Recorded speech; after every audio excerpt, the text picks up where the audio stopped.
walking virtually along the world's most revered footpaths and connecting the global community of pilgrims. It's the Sacred Steps Podcast, available on YouTube and your favorite podcast app. Broadcasting from the Shea Mare Studios in Florida, here's your host, pilgrim, backpacker, and author, Kevin Donahue. Buen Camino, pilgrims. Welcome to a very live streaming edition of the Sacred Steps Podcast. I'm Kevin Donahue. On today's show, we're streaming live to pilgrims across the globe on Facebook and YouTube. You can join our show with questions and comments on either Facebook and YouTube, and we'll share some of your questions live on the broadcast tonight. If this is your first time streaming the show, welcome to the podcast. A little about myself. I'm Kevin Donahue, pilgrim, backpacker, and author of Sacred Steps, a pilgrimage journal. My pilgrimage walks completed and yet to come include the Camino de Santiago, England's Pilgrim's Way, the Via Francigena, and later this week, the California Missions Walk. With a pandemic upending so many lives and plans, including my own pilgrimages, I started this podcast towards the end of 2020 because I missed my pilgrim family, and I'm so glad that I did. We're now streaming to pilgrims in 33 countries on 6 continents, and I'm so grateful to be walking virtually alongside you. On our show, we feature stories of pilgrimages told by authors and pilgrims, connecting a community of pilgrims from across the globe. You can find those episodes and interviews on YouTube, Apple Podcast, Spotify, or your favorite podcast app. I'll put the link to our episodes down below in the show notes. You can find those after today's program. As I mentioned, this is a special live stream, the last episode before I begin my pilgrimage on the California Missions Walk. I'll be walking from San Diego up through Southern California on the first leg of this pilgrimage, beginning my journey later this week. A lot of you have been reaching out, wanting to know about the walk, so this episode is a live Q&A about the California Missions Walk, connecting the 21 Spanish missions across the state's Pacific coast. Throughout our live stream tonight, we'll be answering your questions live, so please jump in the comments section on YouTube and Facebook. Let us know where you're streaming from. Hey, good evening. So great to have you, Kelly.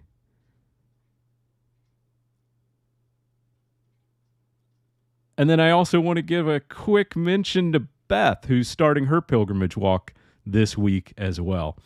As I said, throughout our live stream, we'll be jumping in and out of the comments section and answering your questions. So go ahead and put those in the comments below, as well as your questions about the California Missions Walk. To help answer your questions and a few of my own, our guest today is California pilgrim and author Christian Clifford.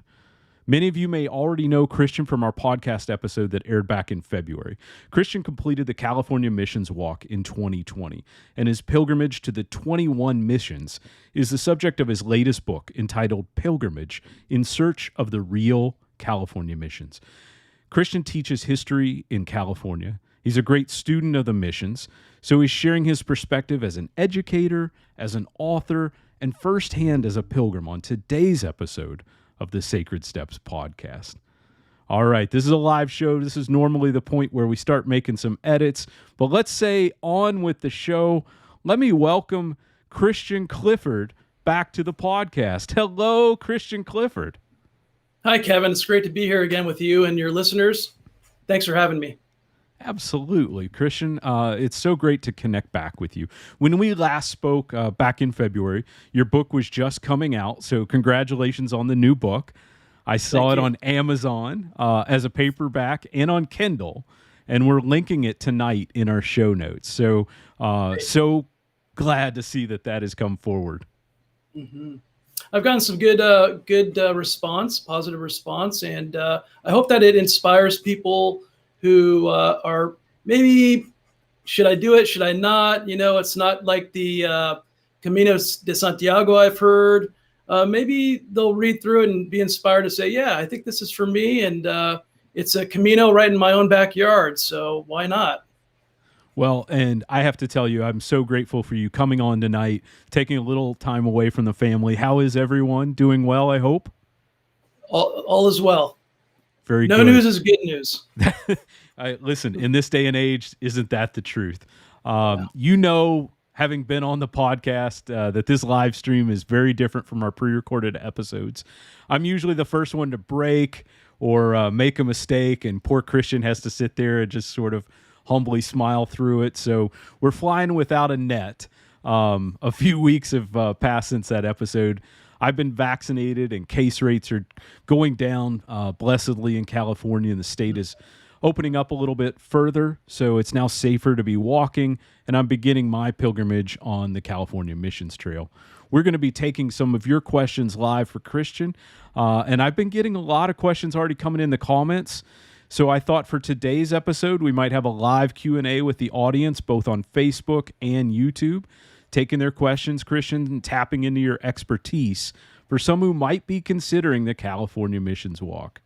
So I'm going to get right into it. For those who want more information, I'll link a few resources below, including GPS routes from my blog over at onestepthenanother.com. Some of the resources that are made available through the outstanding California Mission Walkers Facebook group, which we'll link to, as well as Christian's book and his blog at missions1769.com. So be sure to check those out in the show notes. Christian, I'm starting from Mission San Diego, the first of the California missions. From San Diego, the traditional route, the Butch Briery route, makes its way towards Del Mar, Torrey Pines, the Reserve, the beaches, Solana. A lot of urban walking here on the very first day.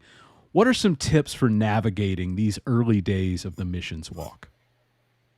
So expect right from the get-go, it's right near where the San Diego Chargers used to play. I forget the name of the stadium, but there's maybe a half a mile into it, you're going to be going like this for about another half a mile. So get used to a lot of that. Inclines. San Diego County is made up of mesas. You go up, you go flat, and then you go down, and then you go up again, over and over and over again, until I think Camp Pendleton, just near Mission San Luis Rey de Francia. But also, after the mesas, you also get the beautiful Pacific Ocean and the beaches just north of Torrey Pines there. The quintessential, stereotypical image that people have of California is kind of real life there. You know, you got the volleyball players, the music going, people just laying in the sun and loving it, which you're probably familiar with in Florida too. But like I said in my book, it's like I had on a loop the Beach Boys, California Girls, Surfing USA, kind of over and over. It's very unlike here in Northern California. We don't have that surf culture, that beach culture, but you're going to experience it. It's pretty nice. It's really nice. I cannot wait. And I do want to say a quick hello to one of the members of our audience who's joining us tonight, Miss Pam Ray from the California Mission Walkers. Pam has already started putting some comments here, and I'm going to try to keep up on the live stream as best I can, and we'll start reading a few of these. But Pam knows this walk so well, living in San Diego area, and she often leads mission walkers on group walks. In fact, if memory serves, Pam has another group walk coming up in the next few weeks. So hop over to the California Mission Walkers Facebook group after this broadcast. Don't go yet. For more information on what are called Pam's Parties for Walkers. She helps organize from the Mission San Diego de Acala all the way up to Oceanside and past Camp Pendleton. So that's a great way if you're interested in checking out the mission and starting your walk in San Diego, joining one of these Pam's Parties. Christian, speaking of San Diego, you mentioned back in February that the walk, and you just said you go past the beaches, the people watching. I'm up for it. I promise. I'll do my best. But then you get into Mission San Luis Rey, Mission San Luis Rey, and it is mesas. And for this Florida guy, what is a mesa and what does that feel like as you're starting your walk from either Solana Beach or Oceanside up towards Mission San Luis Rey? So I didn't know what mesas were either until I was a student undergraduate in Montana. So they have a lot of buttes and mesas, and I didn't even know they existed in California until this walk. So from just after you start Mission San Diego to La Jolla, lots of mesas, and then you're right along the beach all the way to Oceanside, and then you cut back inland, and you have mesas again. So it's one of those things like I shared with you back in February. It's like, oh, great, this mesa, no more mesas. I'm done. I'm at the beach. And then all of a sudden you have more. So, just I think if you're aware of it, it's not as bad. But I was unaware, and it kind of was burdensome. It's burdensome. I don't know if I feel better or worse, but I can tell you in Florida, here's how we train. So if you're in a very flat part of the country, like I happen to be, what passes for a hill in Florida, we actually have parking garages. So one of the things that I did for my Camino to Santiago, and you can do this as well, if you're in a very flat spot, grab your pack and start walking some parking garages, because you sort of do ramps up and also ramps down. It can help you understand how that weight's going to behave on your back. Christian, I want to go to a question over here from YouTube. This comes from Kurt. He says, what was the most surprising part of your walk? Surprising. Well, it's an interesting question. I think one of the most surprisingly enjoyable parts was the most challenging. And that was, you just referred to Santiago de Compostela. I have not walked that. I want to. But, I didn't even know I had a Camino in my own backyard until a couple of years ago after meeting some California mission walkers at a missions conference. So I said, I'm going to try this out. And I'm really glad I did. It really challenged me. But to go back to the question about surprisingly enjoyable, was the most incline from Refugio Beach north of Santa Barbara. It's actually between Mission Santa Barbara and Mission Santa Ynez. And you go up in about, I want to say 8 miles, you climb about 2,000 feet. So, I looked at the Santiago de Compostela, and it's pretty much comparable in terms of incline that you did. So I wouldn't expect any, here we are along the coastal range, and I think they're just shy of the Pyrenees, in terms of elevation. So, yeah, that was surprisingly enjoyable because it was so peaceful. I didn't expect to meet anyone, and I met 2 sisters who were, one was visiting her sister in Lompoc. They're both originally from Colorado, and we had great conversation along the way. And I think that's also kind of surprising. Not only was I able to do that 2,000 feet in a short order and live to tell about it, but also I met some people who were wonderful people. You meet wonderful people who one minute they're strangers, the next minute they're like friends, So that was kind of surprising. Yeah, getting that mission walker, that Camino tribe, that family, so important. And I do want to say hello to, I'm seeing some familiar names, Christian, from the California Mission Walkers Facebook group. So I do want to say hi to all the California Mission Walkers that are joining us. They embraced you. You relied a lot on the support of the Mission Walkers from start to finish, right? Like how you prepare. Yeah. So Butch has his guide, the kind of go left, go right, what to expect. And that was very helpful. I backed it up with, Google Maps, Yahoo Maps, because maybe there's something more current like construction and so on, but very helpful. And one of the wonderful things about the mission walkers is people will put themselves out there like, hey, contact me. I might be able to help you out. I might be able to walk with you. You're kind of in my backyard. And I was a little skittish on that initially. I was okay with it. Hey, Butch, what do you recommend here? And he was very helpful. I'm doing this trip. I'm planning out. What do you recommend? But then I said, also with like, hey, what about blisters, moleskins, good types of shoes, because the shoes I initially used were horrible and caused great blisters and shin splints. But then it's like, hey, maybe I'll figure out who's living in this area, who's a mission walker, put an email out there. And on occasion I get responses like, hey, I'm in town and I'd like to help you out. And I've just met some wonderful, wonderful people. It kind of reminded me how good people are, Yeah. I think we live in a society where it's all about fear. Everything's about fear. Everything's black and white. Let's keep it simple.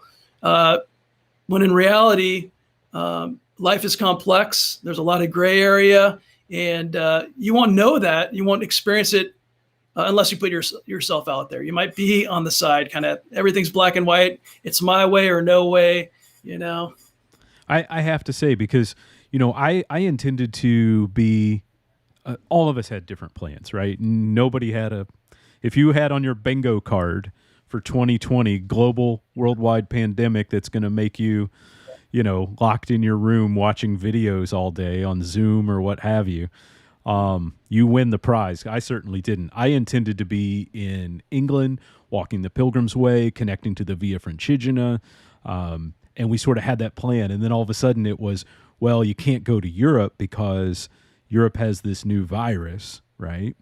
And so I started researching the California Mission Walk, and the walkers group just virtually, because I haven't had the opportunity to engage with anyone in person, except for a few, you, Sandy, Butch, a couple others.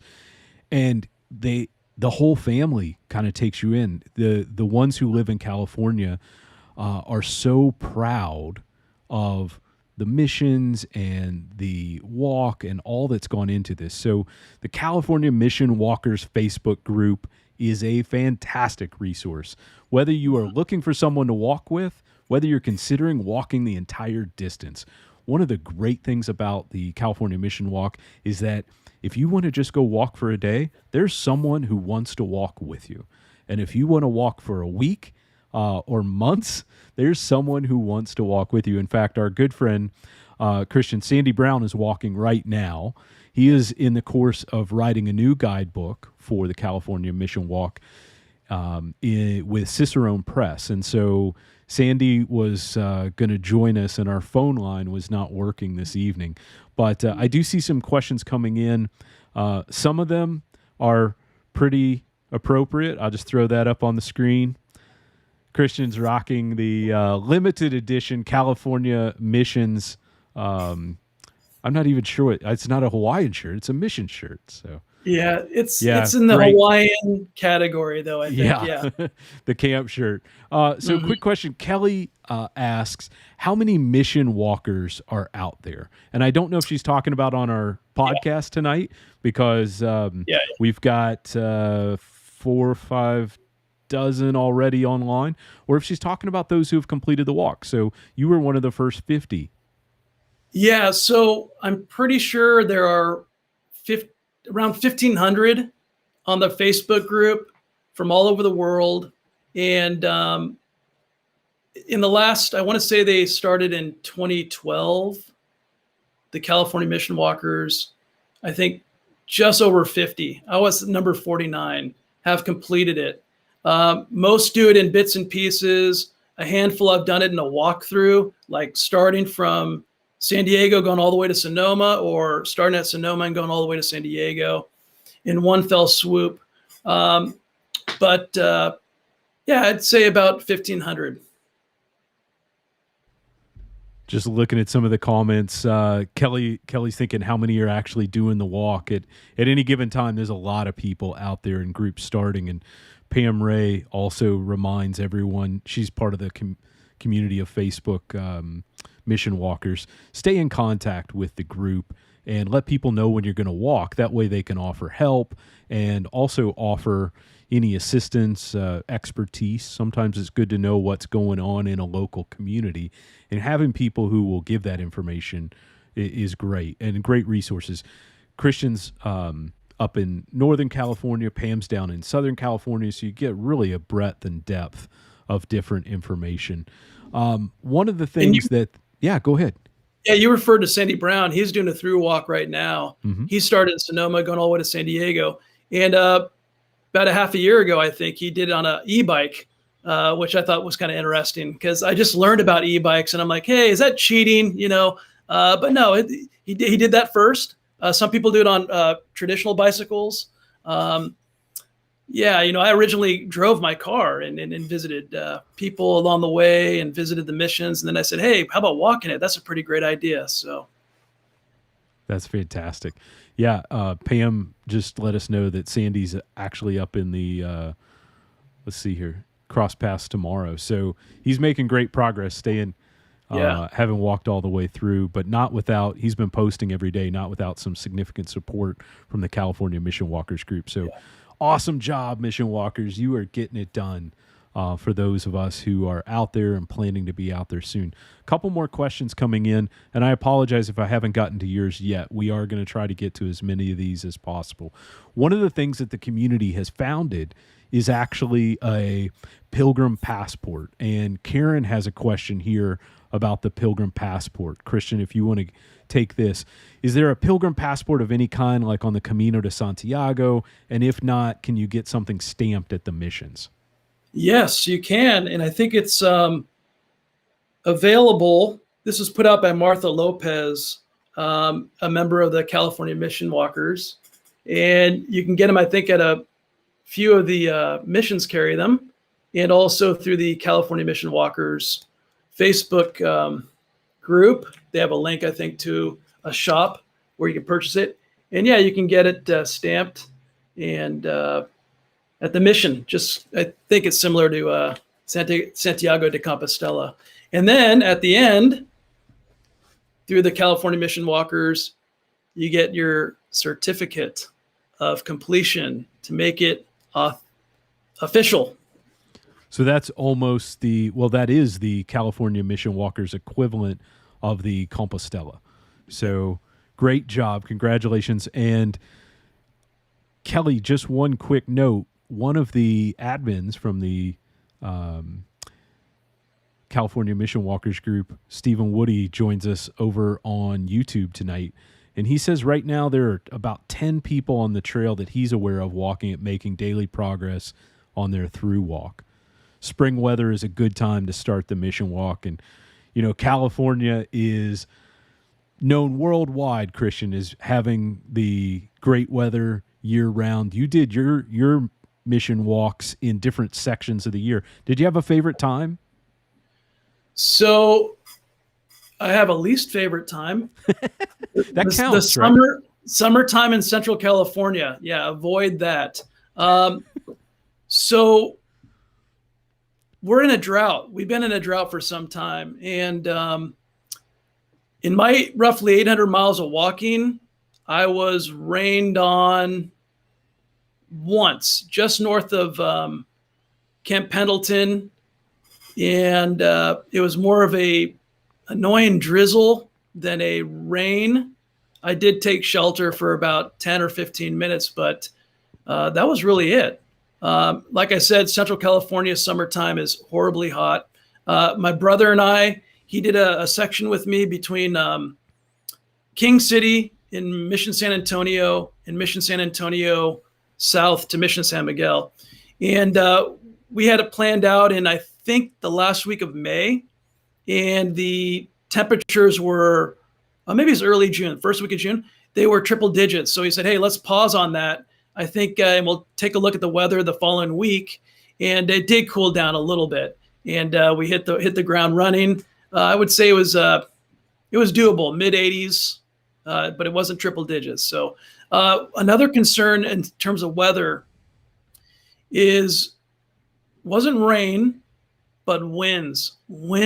There are pockets of the walk where the winds, they have to be like 30 or 40 miles per hour. I couldn't even hear myself think. down near Mission Soledad. Here in the Bay Area, I took a kind of different route than most people. I went from Mission San Jose and Fremont, which is on the East Bay, and I crossed the Dumbarton Bridge to go the El Camino Real south to Mission Santa Clara. And I remember the winds on that Dumbarton Bridge crossing the bay, San Francisco Bay, were just amazingly brutal. I wanted to do that route. It's non-traditional because between Mission Dolores in San Francisco and Mission Santa Clara, just north of San Jose, St. Junipero Serra and the Friars definitely walk that. I mean, I'm almost confident they were in that area. So I wanted to make sure I got as much of that down as I could, because there aren't many places along the California Missions Walk where you can definitively say, hey, the Friars walked on this path, this walk, because a lot of it's been became freeways and there's concrete and, things of that nature. The landscape has changed quite a bit. There was not an In-N-Out burger available. That's right. That's right. There's 40 million people in California today. I'm born and bred California. When I was growing up, I think it was half that. And I just turned 50. So it was about 20 million people when I was born. Hey, happy birthday. I don't know how much we missed it by. There you go. Thanks. Just a few days. Our guest today is Christian Clifford, educator, pilgrim, author. You can find his website at mission1769.com. That's mission1769.com.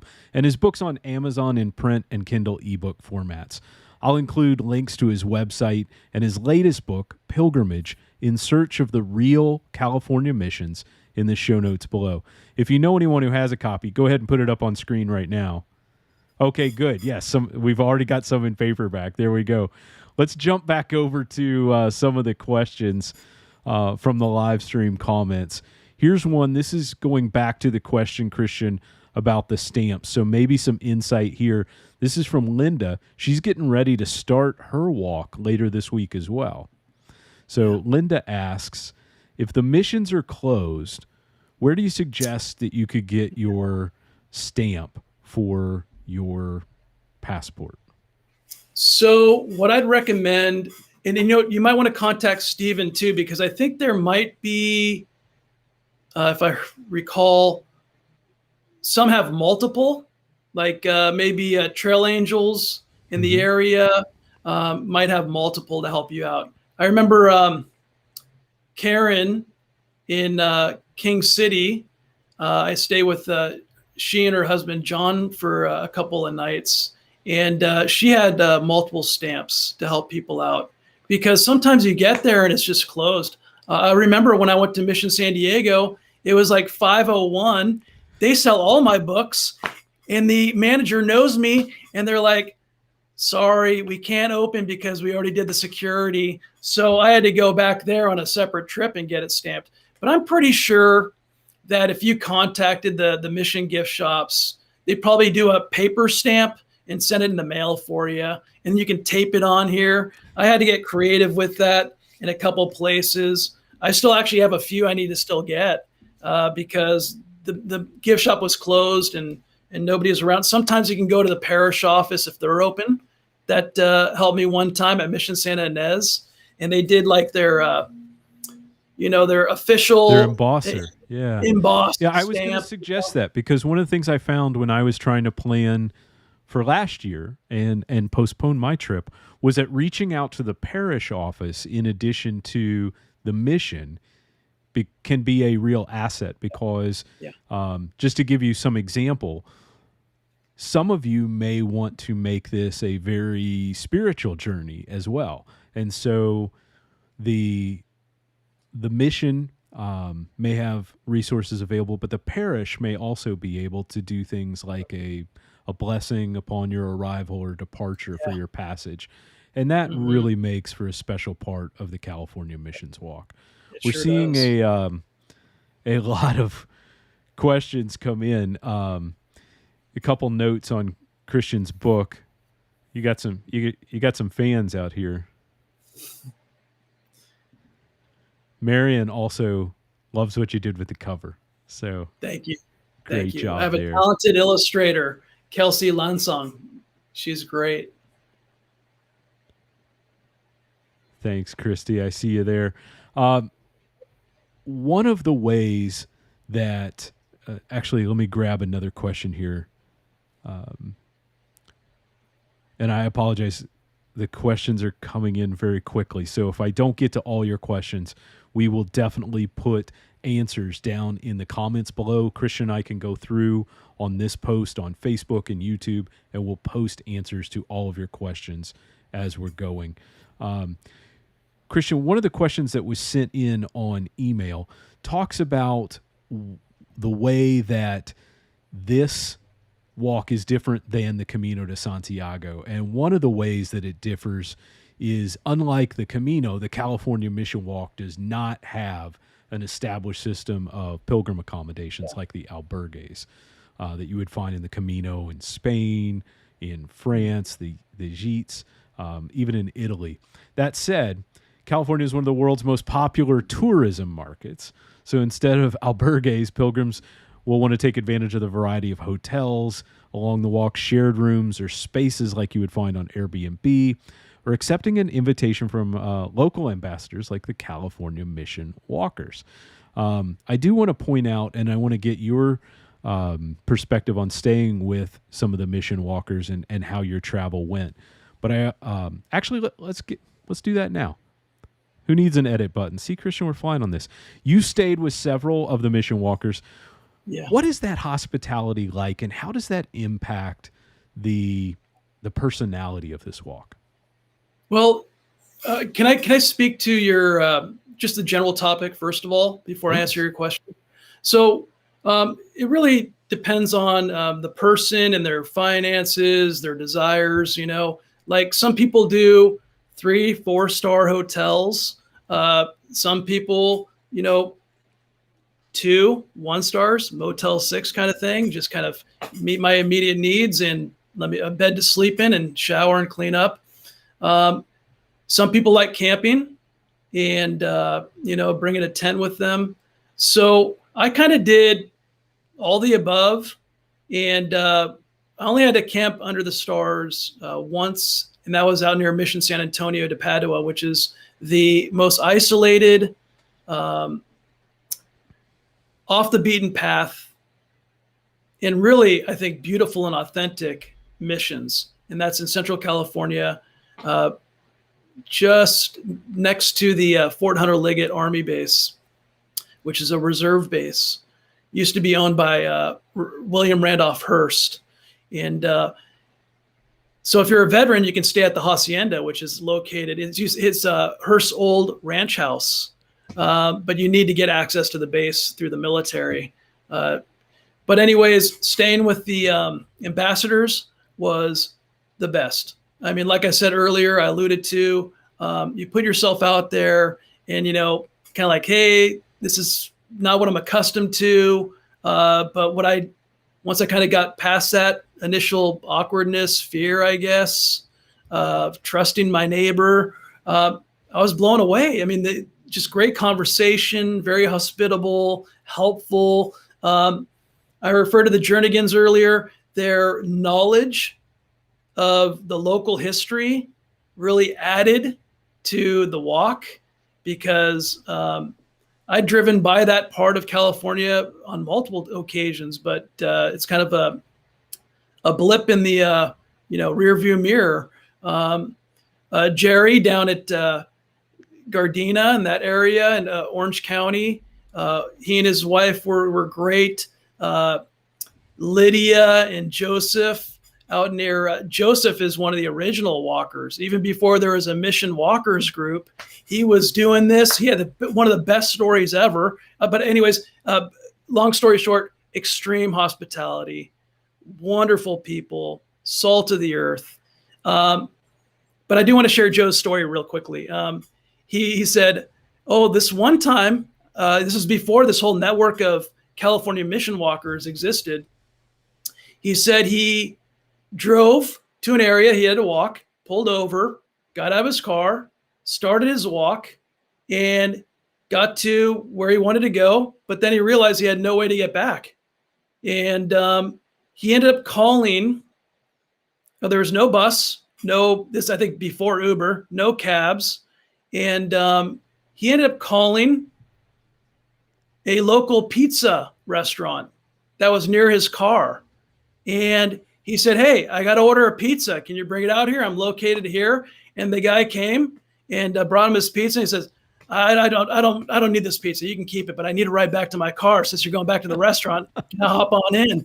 I just loved it. So you get stories like that from people who have walked it before, and it's just really wonderful. Yeah, I want to talk about a completely different aspect that's starting to open back up for those who are interested, and that's the opportunity to stay in some of the missions. So over the years, the missions and often the Franciscans that have been associated with some of the missions have offered retreats and hospitality for those anyone who wants a day of mindfulness, a day retreat, an overnight group settings, etc. But now with some of the restrictions, changing, they're able to do some hosting. So one that I know, and I'm seeing some in the comments, hopefully as well, I don't get these wrong, but one that I know that is offering the opportunity for mission walkers, if you want to stay at one of the missions, is Mission San Luis Rey near Oceanside.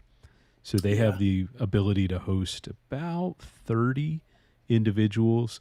It's a very the brothers there do what I would call sort of a Franciscan host, where you have a very Spartan room accommodation and a very simple meal and a lot of time to walk the mission, maybe see parts of it in different light, literally throughout the day, to have a moment in the chapel, to be able to walk through the grounds and the garden, and also to experience, a next morning departure as well. So that's something I'm looking forward to, is actually staying at one of the missions. And so if that's something that's of interest to you, I would just say reach out and look for some of those missions. I know the mission walkers groups know of a few. I think you're holding up 3. Is that the magic number right now? There are 3. I stayed at Mission San Luis Rey. It wasn't a part of a retreat or anything, but I got a room, a beautiful setting, wonderful experience. And then there's also Mission San Antonio de Padua, but unfortunately they're closed right now because of the pandemic restrictions by the county. And I think they're really hurting too, because it's a very small parish. It's the remotest. I think they have maybe 30 families that are parishioners there. So any help would be great for Mission San Antonio de Padua. And then the third one that I'm well aware of is right near Mission San Juan Bautista. And it's about 3 miles away from the mission itself, but it's up in the hills. It's a beautiful setting. It's run by the Franciscans. So all 3 of those are run by the Franciscans. And so I'm definitely aware of 3. And I know San Juan Bautista right now, it's called St. Francis Retreat Center in San Juan Bautista. It is, I think they hold daily mass, and they might have some individual rooms available, but no retreats, I think, planned because of the pandemic, what's going on. Just a quick reminder, we're streaming this episode live. So if you're joining us today on Facebook and YouTube, go ahead and type your questions into the comment box. We'll try to get to as many as we can as time allows. We're sending this podcast to pilgrims in 33 countries. So if we don't get to your question, or if I don't recognize your preferred language, I apologize. I will run this through Google Translate, and I'll reply directly on YouTube. I see the question coming in, and I apologize. I just don't read Portuguese. So we definitely will answer that question. I love seeing people from all walks of life and our followers over at Sacred Steps who are interested in the California Mission Walk. We talked about one of the differences being accommodations. One of the notable differences between the Camino de Santiago and the California Mission Walk is the amount of urban walking that takes place in California. In some respects, it's nice because you have a lot of infrastructure. You have bike trails, you have restaurants and cafes, and we talked about different accommodations and levels of accommodation. You have shops. So if you get those blisters and you need to buy plasters, you can pop into the pharmacy and pick those up. In some ways, I'm guessing, Christian, it's also a bit frustrating because you're interacting with traffic and some of the hustle and bustle of people living their lives in this modern world. How did you find walking the urban sections of the California Mission Walk? So it was difficult. Walking on the concrete really causes shin splints. And, whenever I came across grass, I'd rather walk on the grass than on the cement. But, I think it's all about, it's just like, doing work around your house and the garden. It's all about the tools, right? So if you have the things like, let me see. Always a good bag of tricks. Of course, is very important. Don't wear hiking shoes. That was my big problem. Maybe like a cross trainer. These New Balances got me, I would say, about 700 miles, and I can still keep on using them. These are a great find. Maggie Espinoza, who has walked all the missions. I met her in San Diego at a conference, and I think I was already about 100 miles into the walk, and she said, I highly recommend poles, right? Like these Lucky's. Trekking poles. Yeah, trekking poles are great. They take a little weight off. I was kind of iffy if I was going to use them or not. Kind of, I don't know, macho me, thinking these look a little dorky, but no, very helpful. And I think I got a couple extra miles in where I wouldn't have got them in on segments. You mentioned trekking poles. I wasn't a big fan of trekking poles until I started walking on the Appalachian Trail. And the way it changes your weight perspective, especially when you're going up and down hills, because it takes a lot of the pressure off your knees and joints. But I'll also tell you, when I was in Europe, someone talked about trekking poles, and they said the way we can tell the difference between a backpacker and maybe somebody who's transient or vagrant or homeless or what have you is backpackers always have trekking poles. Yeah. And, we would willingly take somebody into our home if they had trekking poles, because we know that they're in need of our assistance versus taking someone to receive public assistance. And so I thought that was so interesting. You just never know how people are going to perceive the trekking poles. You're saying, do I really want to say that I need this physical help?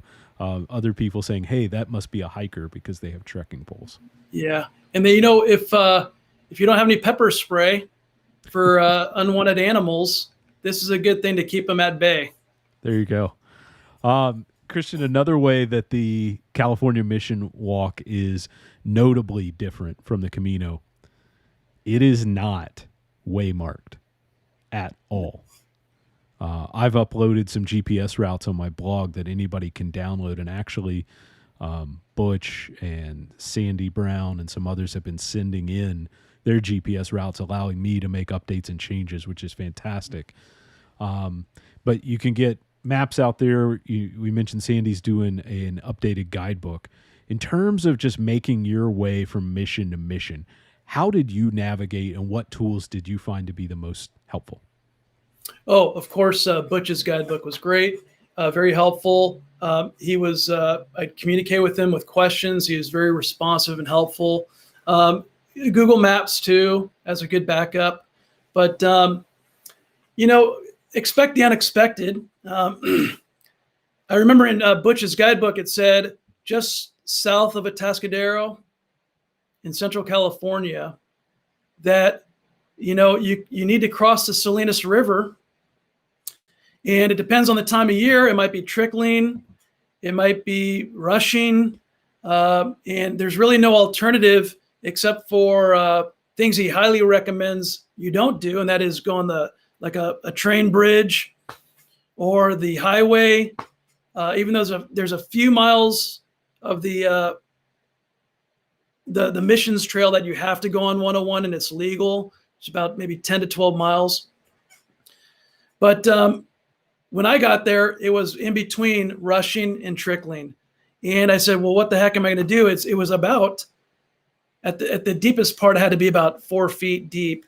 And I'm like, I have another 15 miles to walk today. I can't do it in sopping shoes and wet socks. And I looked around and there was this huge felled tree. And I mustered every ounce of strength I had, and I pulled that, and I was able to lift it up about a quarter of the way for it to go over the river. And I used it, and I did have my trekking poles, and I used it as a bridge, and I balanced myself with the trekking poles to get over that portion of the California Missions Trail. Yeah, I wasn't anticipating that, but it was quite the adventure. I would say, Yeah. who knows what you're going to find in California. Here's a quick question. Karen asks, is anyone working on an app to help pilgrims navigate the California Mission Walk? Are you aware of any apps that are going right now?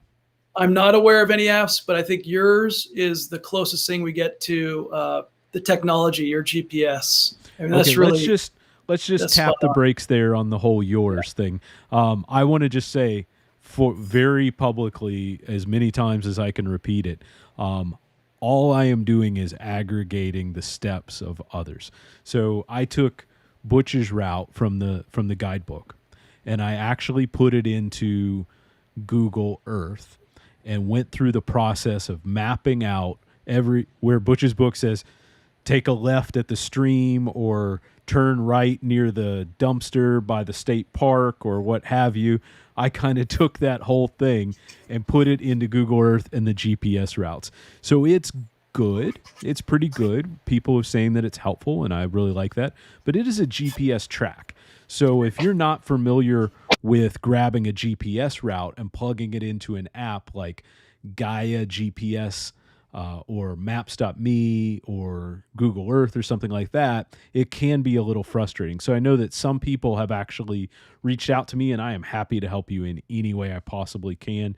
You'll find that over at my blog at One Step Then Another. You'll find this beginner's guide to the California Missions Trail, and you can actually see as we're going the detail to pull this up and zoom it in. So to answer your question, Karen, that is about the closest we have right now to a proper app.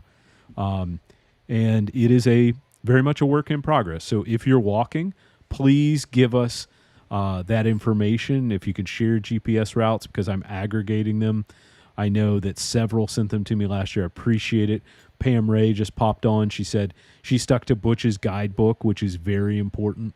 I'll tell you that personally, as I've been planning my route, and I've had about a year to sit there with the GPS routes and I've probably taken GPS routes, Christian, from, 15, 20 ladies and gentlemen who sent them to me. There's some places where I'm going to diverge. And one of the nice things about California is that, you have options. So if you're going, while there's a sort of accepted route that many have taken, it may behoove you that you want to walk the beach, right? And you want to be right on the coast and hug it and look at the tides and just walk on the sand. More power to you. You can do that. There's no restriction. It can be, you want to make sure you're being safe about walking the tides. I guess I got to put that caveat here since we're live. I don't want to get tagged on any of those.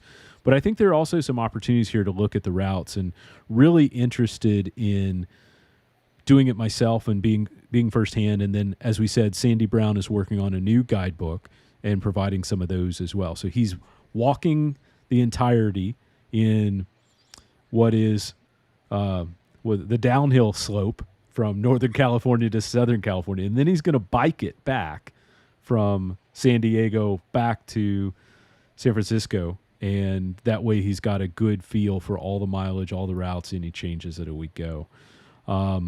Here's another comment that you mentioned.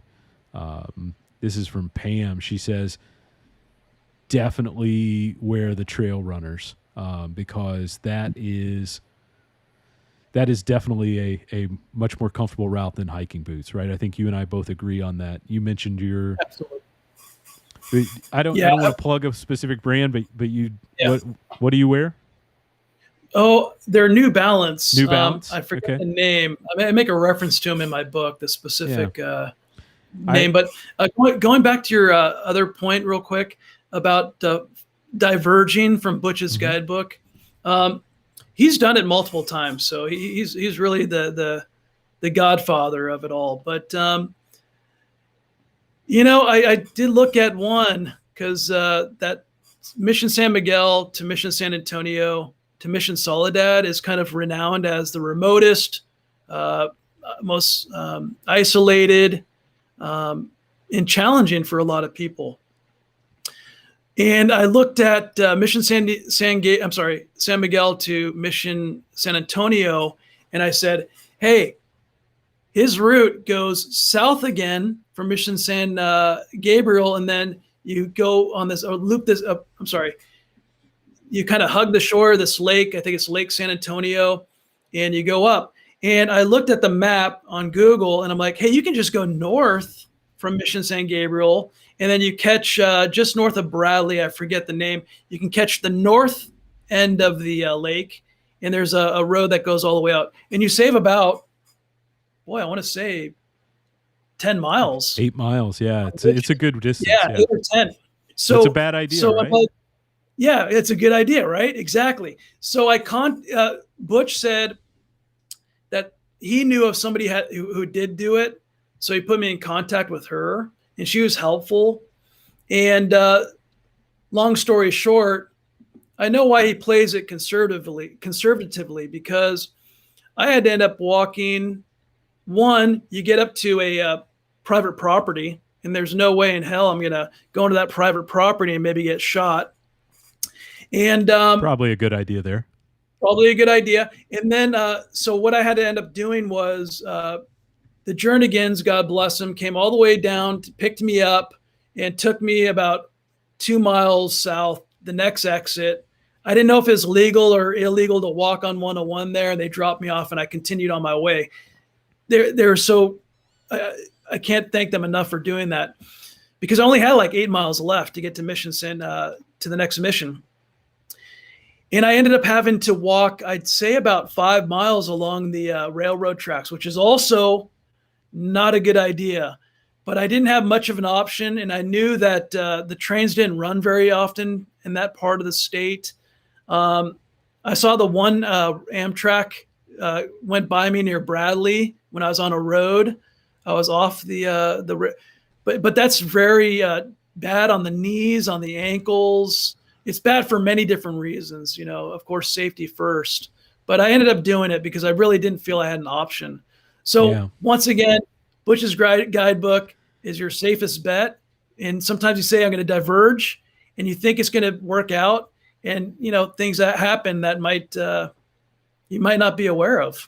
Yeah, one of the smart things about Butch's book, and I have to give him a ton of credit, is he makes great notes in the book. For example, there's some sections where we've actually marked on the GPS routes, like last food stop for X miles, right? Yeah. And maybe the reason that you went this way is because there's some place where you could, get water, stop, there's somebody, maybe the cell service is there, you have to take into account the experience. And that's why a group like California Mission Walkers Facebook group is so valuable. You can ask questions, share back and forth.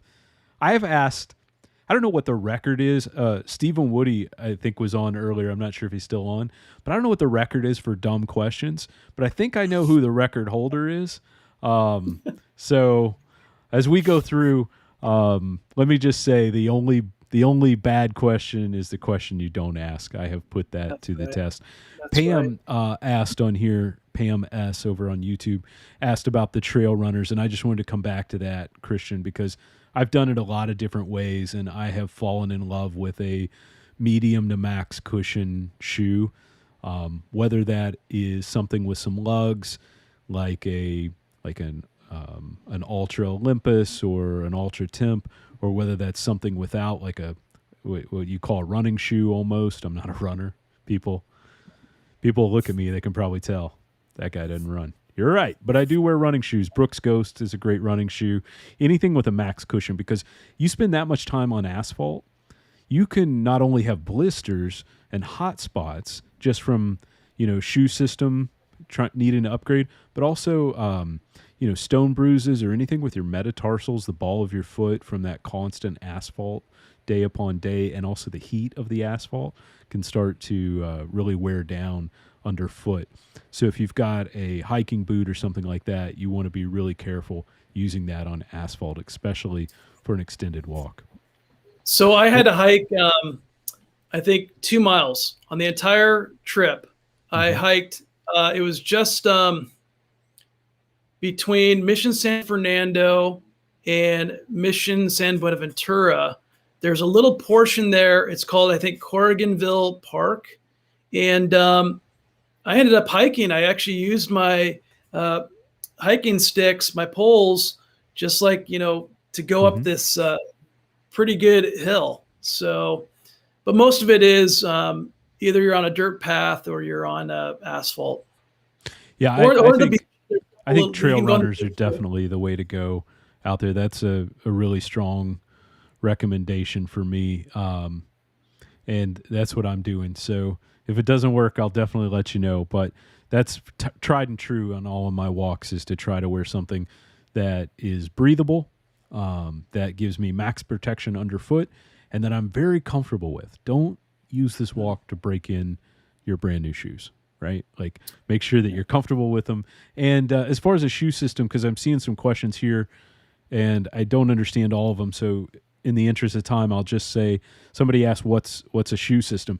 So a shoe system would be how you are most comfortable walking. So on an extended, especially a series of extended days of walks, that's going to be something for me that looks like I use, and I'm not trying to plug any brands here, but I use something that's called Foot Glide or Body Glide on the sole of my foot. And then I use a wicking sock, which is like a polyester dry weave. And then I put another sock over that wicking sock, a wool sock, for cushioning purposes. So I've got, the way you get blisters is through friction and breathability. So I want to eliminate friction by using the Foot Glide. That helps so that anything that slides is sliding all at once together versus creating friction. And then the wicking sock allows my foot to stay very dry so that I don't get a lot of moisture in there. And then the wool sock is also extremely breathable and lightweight, so I don't end up with blisters. So that's my shoe system. I'll throw that over on the blog. It's a little more detailed than just a comment answer. I do also... Kevin, what are these? I think they're called compression socks. These are really helpful too. Compression socks. Yeah. I actually wear kind of the opposite, a compression sleeve on my leg. That's what these are. For rejuvenation. Go over I have the calf. I have a calf size. I have a little bit of a herniated muscle in my leg that my wife has suggested needs surgery, but my leg is still working. So until then, I may have just gotten the wrath if she's streaming with us, but until then, I'm gonna go to the doctor very soon, right after this next pilgrimage.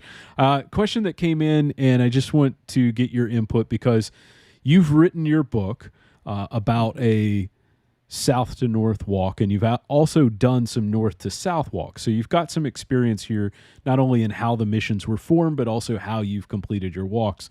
And Christy had asked, do you recommend going north to south or vice versa? Is there a pro or con doing it one way or the other?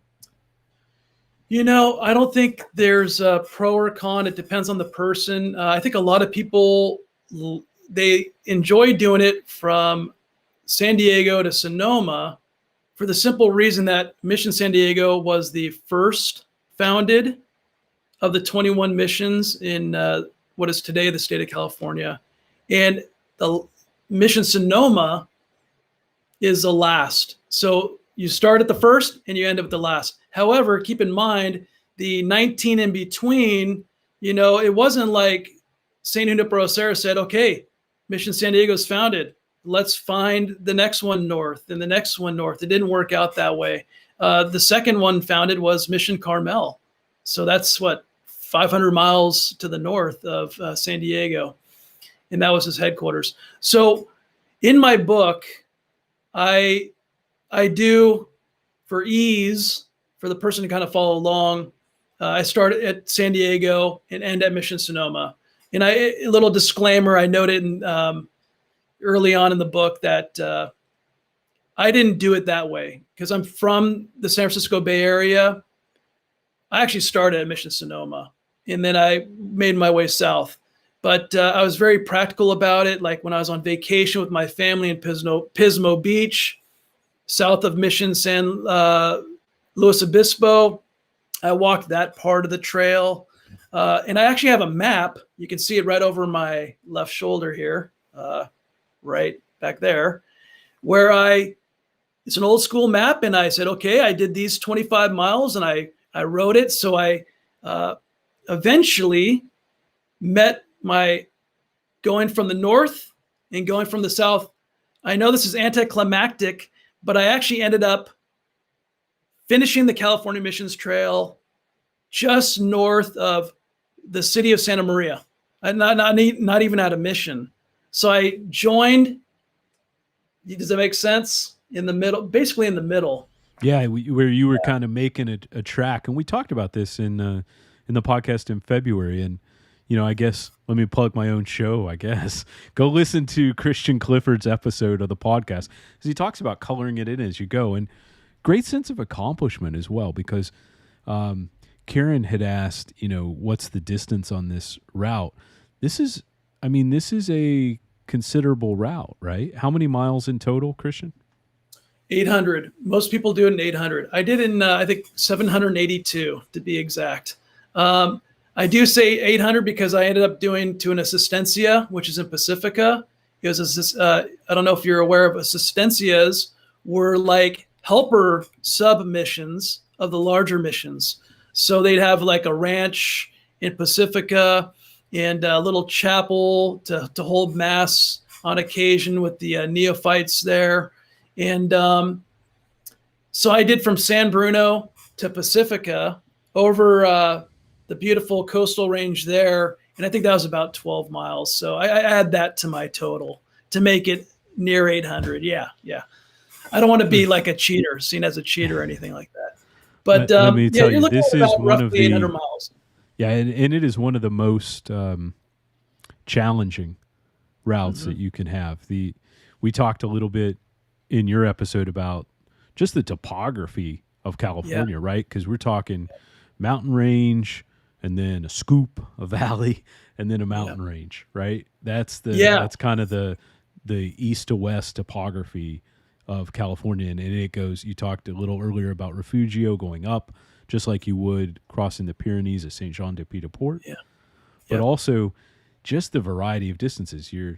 I don't want to call it the desert, but that moonscape that exists out there. Go through farmlands, you go through America's breadbasket in the valleys and such, and then, as you mentioned, the Beach Boys sections of the walk as well. So before I started my journey, I looked at a map and I Googled it, and I'm like, Mission Sonoma to Mission San Diego. Well, by car it's 600 miles, but when you're walking it, in actuality, you have to add 200 miles because it's not like point A to point B.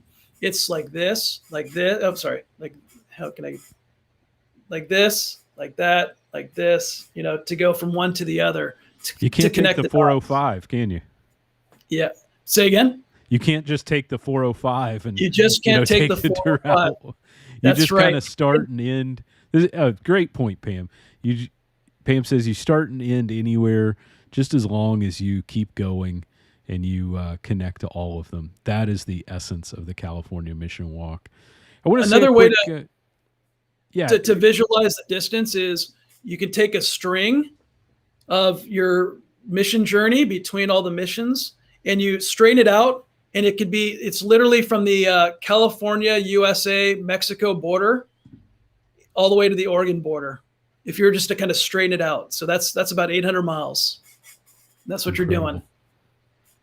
I want to just say a special warm welcome to one of our top fans on Facebook with the most likes over there is Father Christopher Sarsky.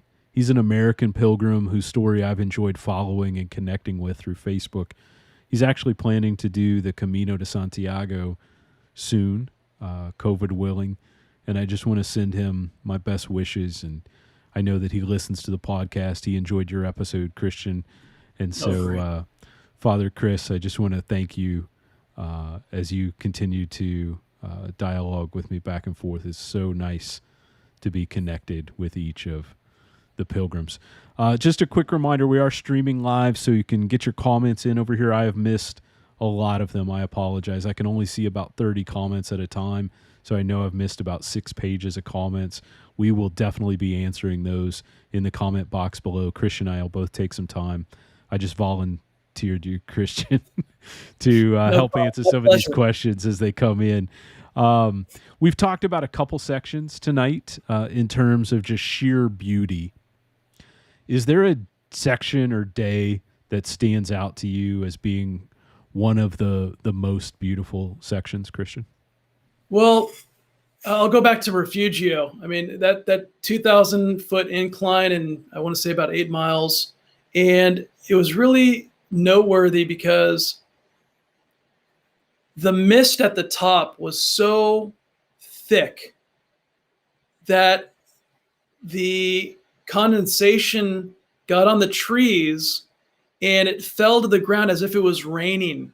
And that was really cool. If you go to my Flickr for Missions 1769, there's a video of it. It was very beautiful. A second very close was the walk between Mission Santa Cruz and Mission Santa Clara, because you're going through the Santa Cruz Mountains, that part of the coastal range, and you have redwood trees. So redwood trees are just so unique to this part of the world, such a beautiful tree.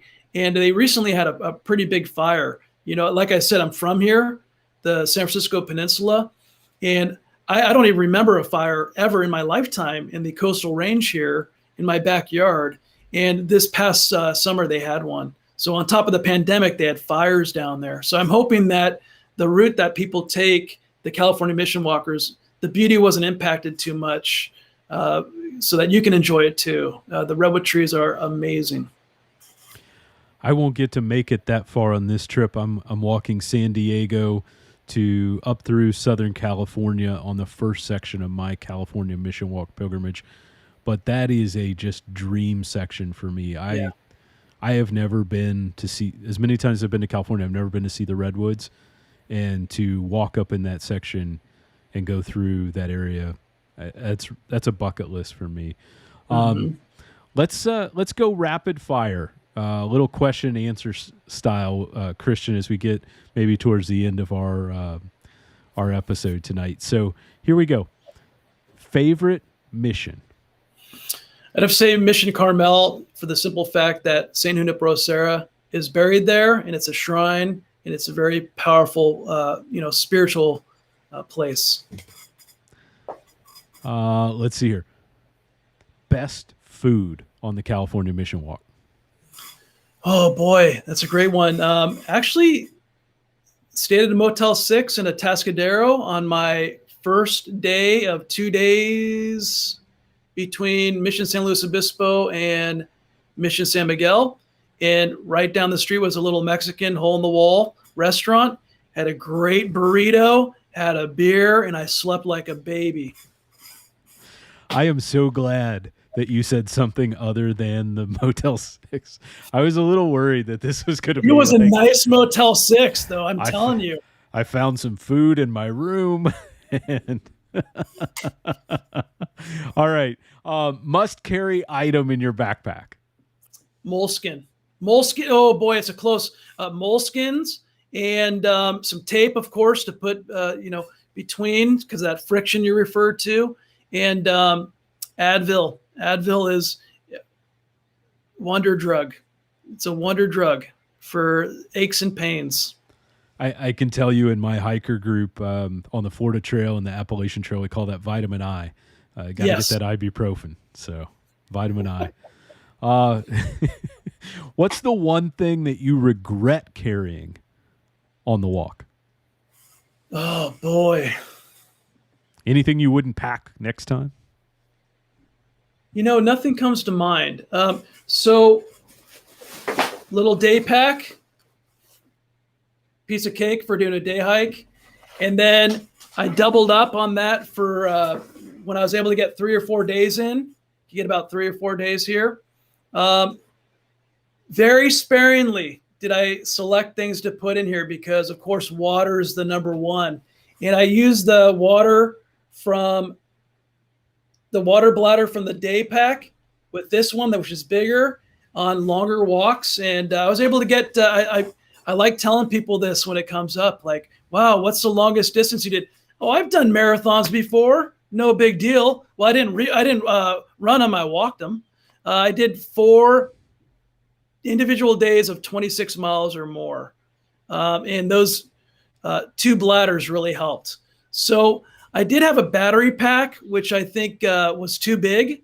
I got on the internet and I downsized to get a smaller one that could basically do the same job. Because there were a few times where I ran out of battery early on. I didn't plan very well. And I wasn't in urban areas where I can just go by a Starbucks and plug it in for a couple hours, an hour while I had a coffee. And so, yeah, that was probably a smaller battery pack.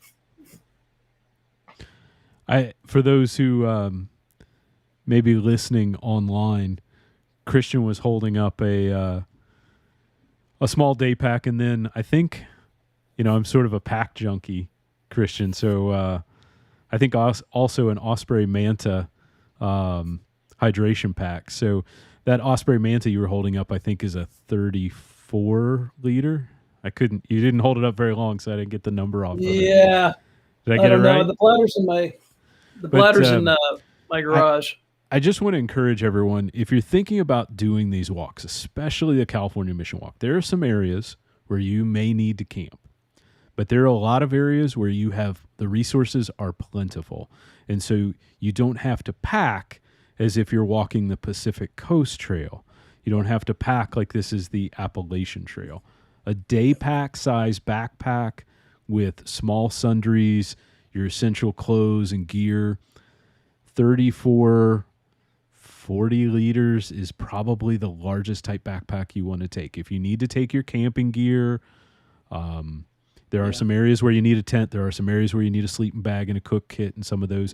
And if you just want to have the experience of camping in the state parks near the ocean, that is definitely an option. But if that is not you, if you're planning to be at the Motel 6 and picking up an awesome burrito and beer, my best suggestion is keep that pack weight light. Not only can you carry it onto an airplane, get in and out very easily, but every pound you take off your back is like taking 5 pounds off your knees and feet. So definitely take those lighter packs. I'll be carrying a 32-liter pack for my mission walk, a couple of simple changes of clothes, some camera gear that selfishly I really want to take. But I think if you pack smartly, you can definitely get down to 34 liters or so. And I know some people who are going even lighter. So just be mindful. You don't need the expedition packs for this type of walk, right? Christian, sorry, that wasn't as rapid fire as I thought it was going to be. Let's do a couple more. If you could go back and walk one more section, like which one comes to mind? I'm going back this weekend. I'm going to do X. Where are you going? Well, I did go from Mission Santa Cruz to Mission Santa Clara. But, from Scotts Valley to Santa Cruz, it's probably about 6 miles. You're like this on the road. You're going back and forth. In my book, I talk about, for those of us who were born and raised in the 80s, the old Atari game Frogger, trying to get across the highway. Very scary. But if I were to take one little segment, it would be from north of Scotts Valley to Patchen Pass, which is at the high. And that is, you're walking through the redwoods. I mean, it's amazing. As one, the author of the Codex Calixtinus put it in touching the sky. It's like you're touching the sky. And that's really how I felt on that part of the walk. Like I was touching the sky because the fog started coming in. And that's why we had the redwoods, because of the fog. And it just cools you down. No traffic whatsoever. No sign saying stay away in these beautiful homes that were up there. You do encounter that a little bit along the California Missions Trail. Stay off my property. I'll shoot first. I'll ask questions later, kind of thing. Not on that part of the trip at all. And you know what? I couldn't believe it. I think I made the best time. It was one of the most arduous parts, but I think because I did it in bits and pieces the entire walk. It wasn't a through walk. And I think my body kind of got acclimated by that time. And I think I went from sea level to about 1,700 feet on that trip. And boy, oh boy, I made really surprisingly good time. Yeah, it's amazing what beautiful scenery, beautiful walk, and beautiful people do for your spirits as a hiker. Right. So, thank you for joining us tonight for this special live episode of the Sacred Steps podcast. Our guest has been author and pilgrim Christian Clifford. His new book, Pilgrimage in Search of the Real California Missions, is available right now to download on Amazon. We'll put the link in the comments below. Christian, thank you for joining me. I am so grateful for your time and your insights and your support through all of this. Thank you, Kevin, and thank you to everyone who asked questions and joined us tonight. Yeah, thank you, everyone, for joining us on the podcast tonight. I hope you'll subscribe on YouTube or on your podcast app so that our future episodes are available to you automatically. I started this podcast so that I could stay connected to my Pilgrim family, and I'm so glad that I took that step because I'm so grateful to be walking virtually alongside all of you. Until next time, be well, stay safe, and buen camino.